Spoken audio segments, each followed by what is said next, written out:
ગ્રાહકના સ્વાંગમાં શોરૂમમાં ઘૂસી અને સેલ્સમેનની નજર ચૂકવી આ અજાણી મહિલા સોનાની વીંટી શેરવીને ફરાર થઈ ગઈ. ઘટના અમદાવાદના ગોતાની છે, જ્યાં આશરે 50 વર્ષની એક અજાણી મહિલા ગ્રાહક બની જ્વેલર્સના શોરૂમમાં ઘૂસી હતી અને ચોરીને અંજામ આપ્યો હતો. મહિલા જ્વેલર્સના સીસીટીવી કેમેરામાં કેદ થઈ, જેની સામે પોલીસ ફરિયાદ નોંધાઈ છે. ઘટના ગત 28 નવેમ્બરના રોજ બપોરે 1:15 વાગે બની હતી. અજાણી મહિલા લગ્ન પ્રસંગ માટે સોનાની વીંટી અને બુટ્ટી ખરીદવાના બહાને શોરૂમમાં આવી હતી, જેને સેલ્સમેને વિવિધ ડિઝાઇનના દાગીના બતાવ્યા હતા. આમાંથી મહિલાએ 5 વીંટી અને 1 બુટ્ટી પસંદ કરીને અલગ મુકાવી હતી, જે દરમિયાન જ મહિલાએ નજર ચૂકવીને વીંટીની ચોરી કરી હતી.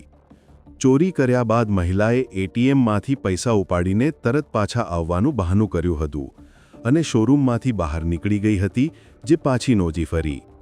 હવે શોરૂમના સ્ટાફે ઘરેણાંનું સ્ટોક પત્રક તપાસ્યું ત્યારે ચોરીની હકીકત સામે આવી.